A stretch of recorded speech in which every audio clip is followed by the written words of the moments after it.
Senator Hawley, you're recognized for your questions. Thank you very much, Mr. Chairman. Thanks to all of the nominees for being here today. Congratulations to you. Ms. Gonzalez, if I could just start with you. I was just looking at your resume here. It's very full. You look like someone who's very busy. You're a counsel at a law firm presently, Kaplan, Hecker and Fink. Is that correct?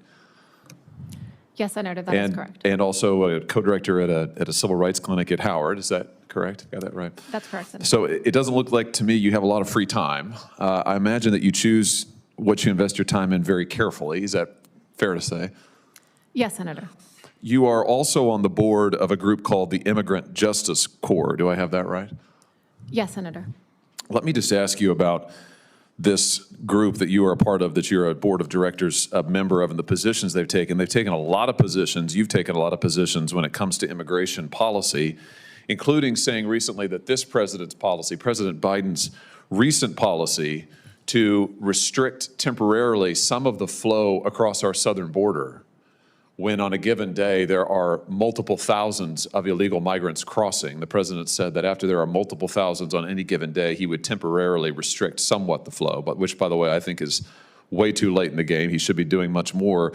Your group, however, has been exceptionally critical of this. They have said that any restriction of the flow across the southern border is an abhorrent betrayal of American values and is inhumane. Cruel and inhumane, to be precise. Tell me about that. Is it your view that any enforcement of our immigration law, that if we have anything other than an open border, the policy is cruel, inhumane, and an abhorrent betrayal of American values? Thank you for the question, Senator.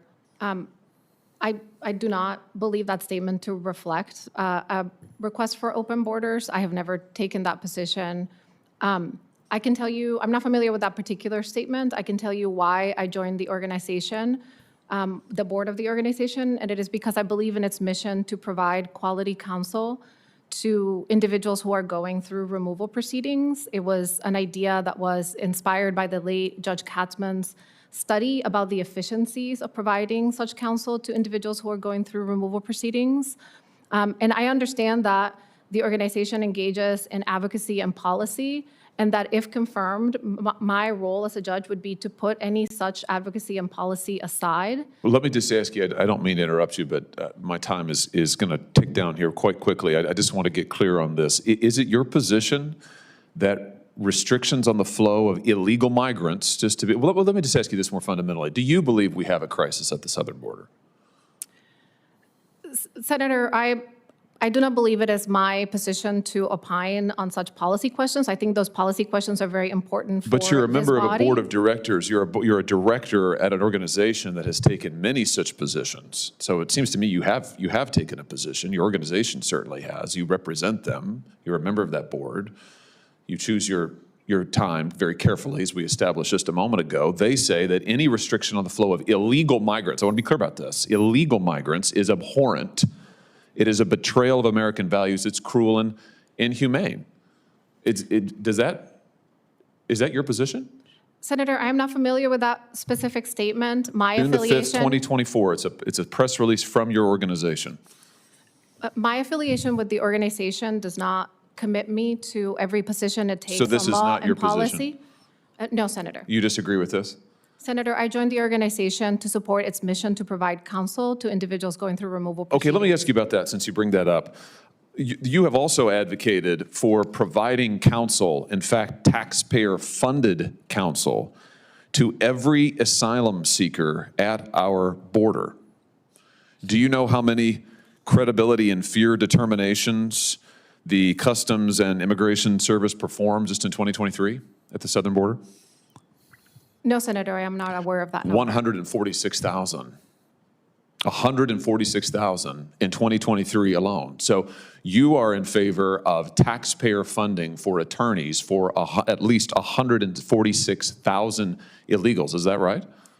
Senator, I was counsel on 2 matters that advocated for the right of counsel for a limited class of non-citizens. This is your organization that you're a member of the board of directors of. On May 27, 2022, your organization submitted this official comment to a DHS rule in which you specifically advocated for counsel to be provided at government expense to all asylum seekers. I mean, that's quite a position. So we're talking about hundreds of thousands of people are going to get illegal migrants are going to get government-funded attorneys under your proposal. Is that right? Is that your position? Senator, any policy position that I have taken in my role as an advocate, I understand that I would be taking an oath to put that aside and to dedicate myself instead to the fair and impartial application of the law, and that is what I commit to you I would do in every case. Do you still think that detaining people at the border is motivated by, I'm quoting now, motivated by financial incentives and political calculations rather than any legitimate or evidence-based purpose? Senator, I'm not familiar with that statement. Well, that's from another statement made by your organization in September 22nd, 2021. Let me just say it again. Detaining people at the border is motivated by financial incentives and political calculations rather than any legitimate or evidence-based purpose. That just seems crazy to me, to say that enforcing our laws and detaining folks who are here illegally, crossing illegally, is motivated solely by financial incentives and political calculations. Do you agree with that?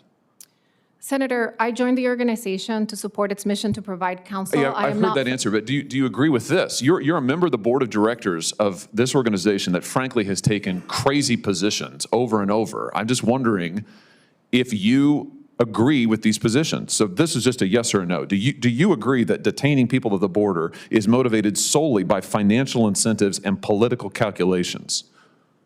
Senator, I'm not familiar with that position. But do you agree with it? It's from your organization that you sit on the board of directors of. Just do you agree with it, yes or no? Senator, I'm not familiar with the context. Do you agree with it? You're not going to answer my question, sounds like. Senator, You just say yes if you agree, that's fine, but say no if you don't. I mean, I'd like a yes or a no answer. It's a simple question. You're on the board of directors, they've issued this. Do you agree? Yes or no?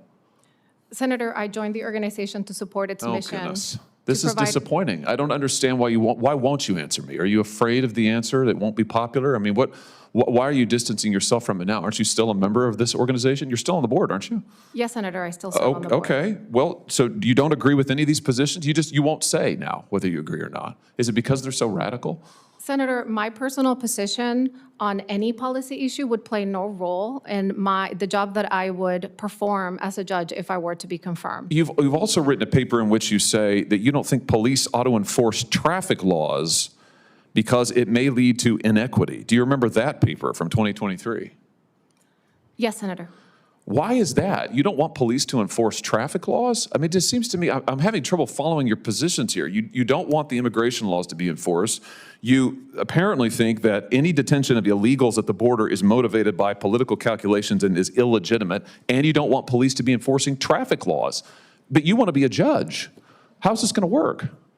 Senator, the piece that you are citing documented efforts by cities along with police departments, and in some cases actually led by police departments, to move enforcement of things like hanging an air freshener from a rear view mirror to, for example, ticket by mail or parking enforcement, which would in turn free up police resources to focus on more serious enforcement. I'm almost done, Mr. Chairman. Not just that, though. I mean, I encourage people to read the paper. In fact, I've got it right here. It's 14 pages. Mr. Chairman, I'd ask consent to enter into the record the road to driving equality. Frankly, it is full of positions that I think are just nuts. I mean, saying that things like running traffic lights, stop signs, these things can't be enforced, that the police ought to get out of enforcement of traffic laws altogether. I mean, I don't understand it. It sounds like to me you don't want enforcement at the border, you don't want enforcement of our traffic laws, you don't want police enforcement in our cities. I just question whether that is a good set of perspectives to be a judge whose job will be to enforce the law. Thank you, Mr. Chairman.